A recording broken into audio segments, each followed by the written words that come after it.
success, wealth, recognition. Gary Cooper had it all, lost it all, then turned a revolutionary discovery into the success paradox. Here's Gary. My guest this week is a leadership coach and author who is on a mission to help executives thrive. Matthew Lesser has an incredible story of highs and lows. His new book, Unengaged, chronicles his roller coaster journey with his raw honesty.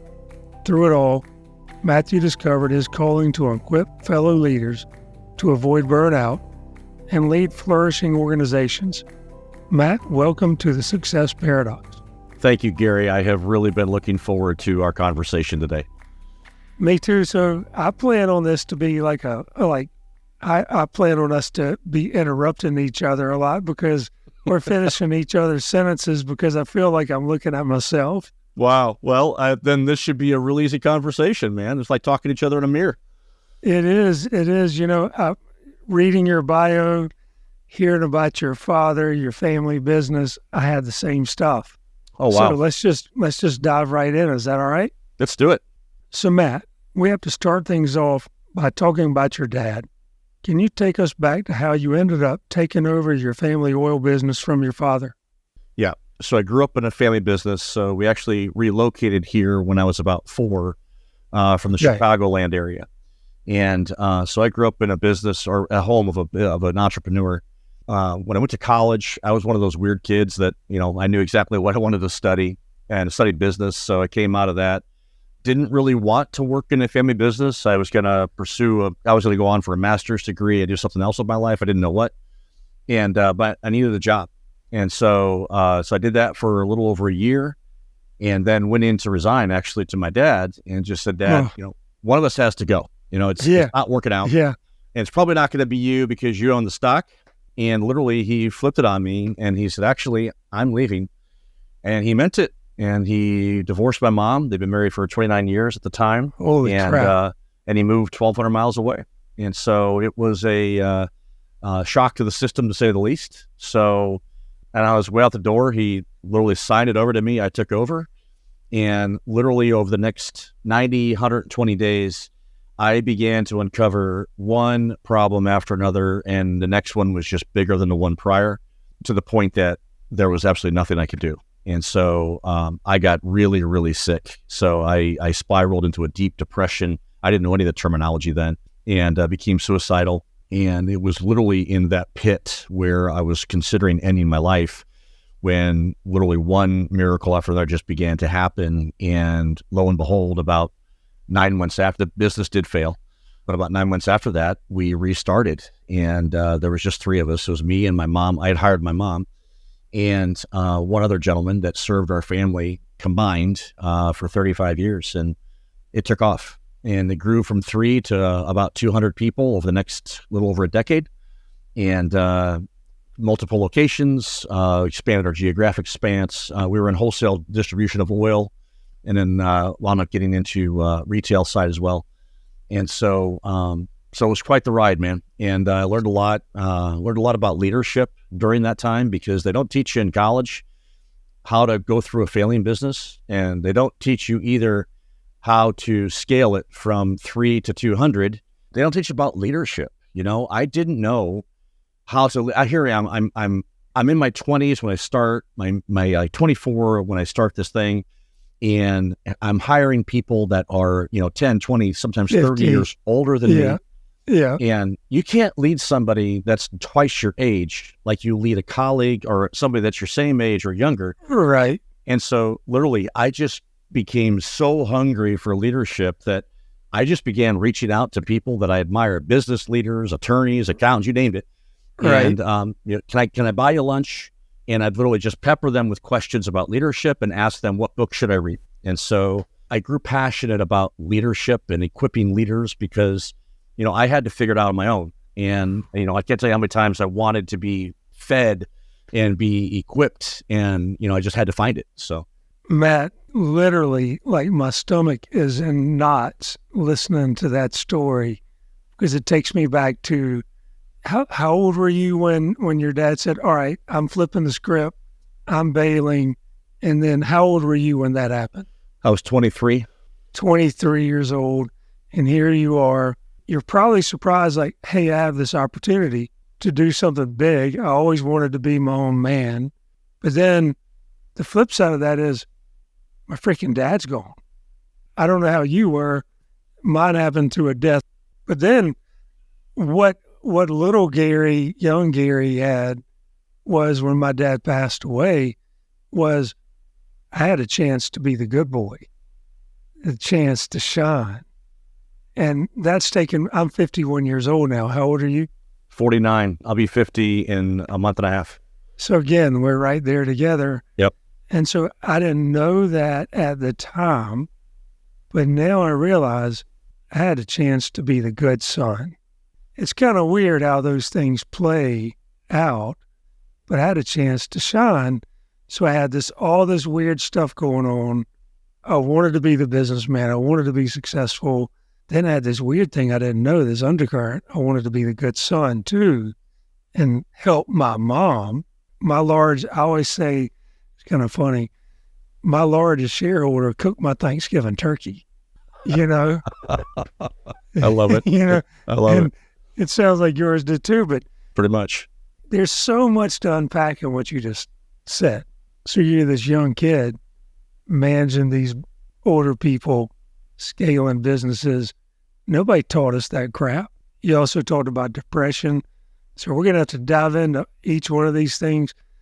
One thing I was thinking about was, I want to ask you, do you think people have to go through the crap that you and I went through to wake up? That's a great question, Gary. And so I guess I'm of the opinion that left to ourselves without adversity or some kind of, inspiration or divine intervention in our lives, I don't know that we would naturally wake up. I think there probably is the exception to that. There's always, that's why I'm not saying always or never.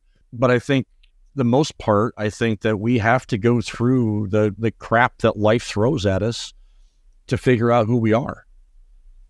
I think you're right. I have not read your book. I'm going to. In our book, I had all this stuff I wanted to give to people.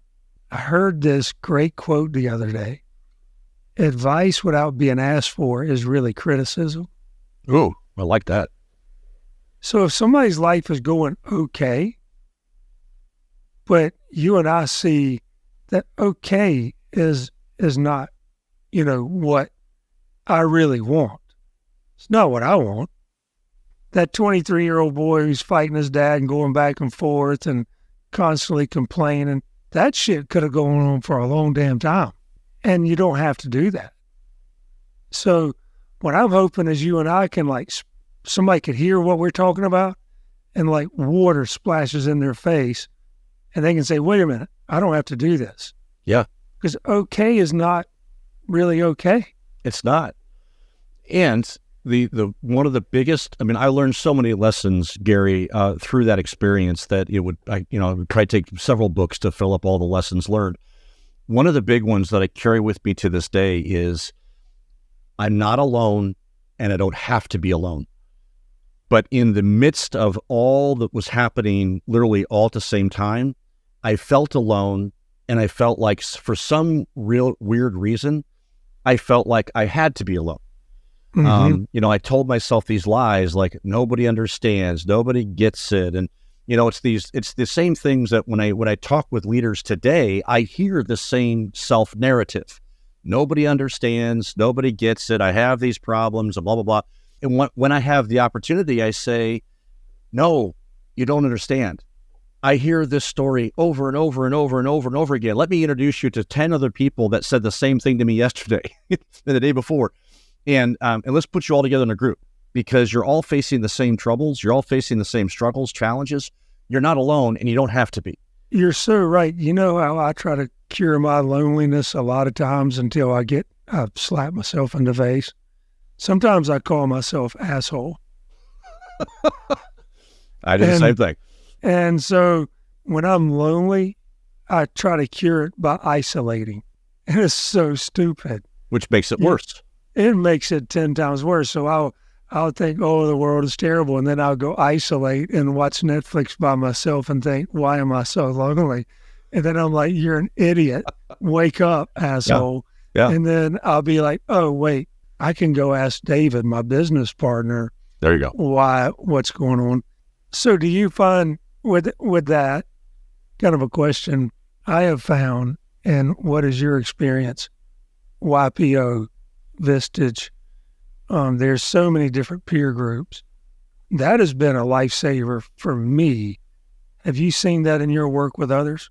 I would tell you that, yeah, I work with several that are a part of some kind of a mastermind group or an association like YPO, or, even others like C12 or C12 Truth at is Work, great. whatever. And so there's, and I know a lot of business leaders that get a lot of benefit out of that. I also, if they're not a part of it and don't really desire to be a part of it, then where I go is what I did. And that is when I started my current company about 2.5 years ago. I had this great mentor. He's in his mid 80s, sharp as a tack, zero filter in life. So if it's in his brain, it's out his mouth that quick. Right. And I love him, just love him dearly. And he found out that I was starting this business. And so he said, hey, let's go out for a beer and talk about what you're going to be doing. And so we did. And literally he says to me, he says, do not do this alone. And I said, okay. His name is Chuck. I said, okay, Chuck, what am I supposed to do? I said, I'm doing this by myself. It's a startup. I can't afford to hire anybody. And so he said, put together a personal board of advisors. And so I said, what does that look like? And he said, try to find 4 or 5 people that will give you their time. You're not going to pay them. That that they love you, they care about you, they want the best for you, and they're willing to speak truth to you even when it hurts because they care about you so much. And so, Gary, I went out and I recruited 4 people. And I recruited 5, but the 5th had to drop out for personal reasons. But 4 people, interestingly enough, one of them's name is Gary Cooper. No way. No joke. That's crazy. Yeah, love the man dearly. He and I worked together for many years together. But we literally meet for half a day every quarter, and then I meet with them one-on-one in between each meeting. And they have been an absolute lifesaver for me. They have made sure, more than once, I was either unintentionally or intentionally going to run this train off the tracks. And they're like, no, you get back on track here. So if people don't want to join one of those groups or can't afford it or don't think they take the time, then do something like this where, at least you have a group of people around you that you can go to at any time. They love you, they care about you, and they'll speak truth to you. It's been an absolute godsend in my life. I can't agree more. And, I hope anybody is listening. I lost that when my dad passed. You missed that opportunity with your first boss. That was our first bosses. You're right. And I remember in grad school, I didn't listen to everything they said. In fact, I didn't listen to most. But one of the HR guys, he said, your first boss will dictate most of your career. And that was a big quote, and I've never forgotten it. And my first boss truly was an amazing boss. But, he's not perfect. And then when I lost him abruptly, I latched on to, I think, what I thought was, I call it fancy, because I was trying to reach out to what I thought I wanted to be. And then when I had my night of the dark soul that you had, everything you described was very similar to me.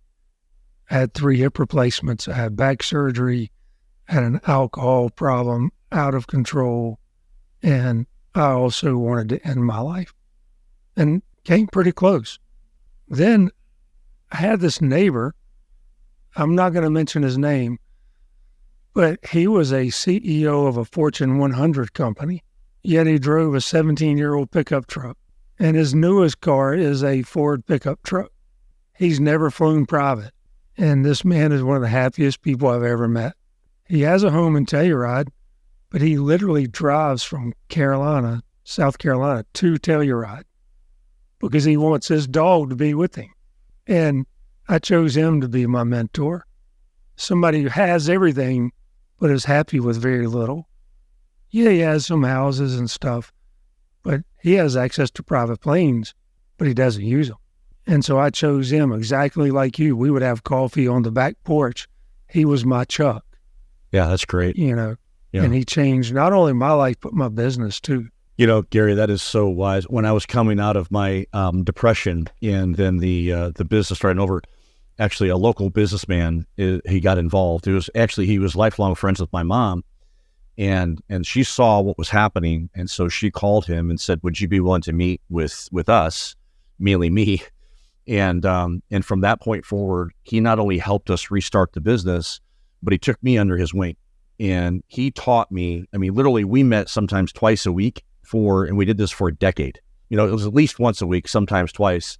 And he took me under his wing, and he taught me really about, even though I went to school for business, he really taught me business, and he taught me leadership, and he taught me, what does it mean to lead a business, to build a business? What does it mean to be a husband? Because I didn't know. And then finally a father when I had started having kids, and honestly, what does it mean to be a man? Because I didn't have the example that I hoped to have. And so I was confused. Here it was 23, 24, when all this came down, and I'm completely shaken. I don't know who I am. My core identity is all messed up. So the mere fact that this man was willing to invest so much in me, so much so that when I sold the business 12 years later, I went to work for this guy and I worked for him for another 12 years. What was his name? His name was Daryl. Do you think that Daryl is the reason that you do what you do today? He's a big reason why, because he had such a passion for equipping leaders as well. And he kind of had the same thing. He started a business, honestly, by accident, and he stumbled into it. It was an opportunity, and not only did his business take off, he wound up growing this thing absolutely huge, sold it to Nucor. And so that's how big it was. Wow. And then the proceeds from that, then we started a private equity firm, and that's when I joined him. And so I was one of the first ones to join in that private equity firm, and was there from the very beginning, and was there for 12 years. Stories like Daryl, amaze me, and I want to be Daryl, now, not the money, but he's paying back to young Matts and young Garys, and that's what my friend John, his name's John, that's what John did for me. And I think what happened is you and I went through that dark period, and somebody reached back. They didn't give us a hand out. They gave us a hand up. Another thing that I've learned, Matt, and I'm interested in hearing your take on this, I thought when I reached a level of success, I would then have character. And what I've learned is I had to build character first in order to have success. And that's a huge, huge paradox, because you can have all the toys in the world or success or recognition. I was running the race, and I was actually really good at it. I like that saying, it doesn't matter how fast you go. If you're going in the wrong direction, you're still going to get there. I was going really fast, and I was achieving, and I got to the finish line, and it was the wrong finish line, and I had all this stuff, but I didn't have character. And I was like that cat on the side of a window ledge holding on for dear life. And I guess people call that imposter syndrome. Yeah. Interesting that you say that. So my first book that I wrote 2 years ago was called Unsatisfied, When Less is More. I wrote that book out of years of traveling all over the world, meeting with leaders and owners of businesses. And so it was during the heart of my time in private equity. And so I would meet with these business owners, these leaders, and literally I would just say, hey, tell me your story. And why are you in a position now where you want to sell your company, or at least control an interest in your company? And Gary, I didn't hear the story once, twice, three. I heard it 100 times plus. They would literally, oftentimes with high emotion, they would say, I've sacrificed everything to build this thing, this business, right? And when they say sacrifice everything, what they meant was they sacrificed their marriages, kids, and health. And then now they're at this point, most of them, what I would say, were late 50s to mid 60s. And they would say, okay, here I have this thing that I wanted, that I thought would bring me lasting satisfaction, joy, happiness. Then what they thought, income, flexibility, power, position, you name it. And they had that, but they lost everything else in the process. And so now they're looking at me with tears coming on their face saying, I don't want this thing anymore. It's become an albatross around my neck. I want rid of it. And if I could, and literally I heard over and over, if I could just go back in time and do it differently, I would do it so much differently. Well, Gary, after I heard this, probably 2 or 3 dozen times, at that point, I'm like, and I'm keeping a journal of my journey. And I'm like, somebody's got to do something about this. And it's like, and so that was the first time I had this thought of, I need to write a book. It took me another 5 years to actually put the book together, but because it's like, you know what? We live in a culture that says, the so-called American dream is when you have the big house, you have the 3 cars, you have the whatever it is, you can take vacations, you can have the lake house, you can do this, and that'll bring you happiness. Actually, no, it won't. It's the big lie. What will bring you lasting satisfaction and joy is when you know who you are at your core and you're centered around that and you live according to that, not according to some kind of outside pressure or standard that says, okay, that's what I have to do. Because like you said, I use the analogy in the book that says, so many leaders climb the ladder of success, they'll reach the top and they realize, uh-oh, wrong wall. Or they get to the top and they say, oh, you mean there's a bigger ladder over there? Oh, there's a bigger one over there. Oh, wow. It's never ending. And what you were describing is they reached the top and they're all alone. Exactly. Their family was sick of them. Yep. And they're just standing there all alone, or maybe they have a trophy wife or husband, and they're like, that's okay, but that's not, These same things apply to the barista at Starbucks that wants to become the manager, or the chef that wants to be the owner of the restaurant, or the corporate person that starts off in the mailroom that works their way up. It doesn't have to be business owners.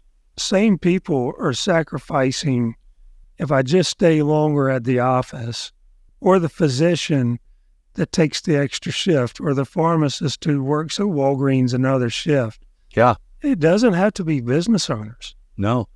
It's that if only syndrome, if only I had this, or when only I accomplish this or reach this or do this, then I'll be happy, then I'll be satisfied, then I'll be joyful. No, if you're not satisfied, joyful, and happy where you are right now, you won't be then either. In fact, you'll probably be worse off because it just gets more complicated and more complex the higher up you go. I couldn't agree with you more. I have been accused of, well, it must be nice since you have all this stuff. And I started this 7 years ago when I was almost bankrupt. I was morally bankrupt, and I was physically a wreck. And it all started with gratitude. Wow. Yep. I was at this man's house, and I was telling him, and he really didn't know me. And I was telling him, if you had my life, if you had my problems, if you had blah, blah, blah. Yeah. Kind of like you were at that really dark part of your life. And he said, wait a minute. I've listened to you for 2 hours. He said, do you have a roof over your head? I said, yeah. He said, do you have a car? I said, yeah. He said, have you eaten today? I said, yeah. I didn't tell him I had $3 million in debt and life was miserable. And he said, you're an asshole. And he said, why don't you go think about those 3 things that you do have and be grateful for them? Because 90% of the people in the world don't have them. Oh, wow. There's reality. It is. And that's the starting point for me. So what I try to think about when I talk to leaders like you're talking to them, you have not first world problems. Same thing for the guy that's, working his way up at Starbucks or anywhere. That's right. Do you have a roof over your head? You have a car? Have you eaten today? And if I can get that kind of gratitude, that's an amazing blessing. Absolutely. See the gratitude, my body works today. Amen to that. And that's really what got me out of the darkness. And we still have more dark places to get to, but we're also going to step into the light. We got to stop here. But coming up in the second part of my conversation with Matthew Lesser, The author of Unengaged and founder of Uniquely Normal, Matt's going to share the impact his wife has had on his journey. I've often said it's an absolute miracle that my wife even married me. What she would say to you is that she didn't marry who I was, she married who she thought I would become. And it's a powerful testimony. To learn and practice the Success Paradox lifestyle, visit GaryCCooper.com. The Success Paradox is a production of Forbes Books.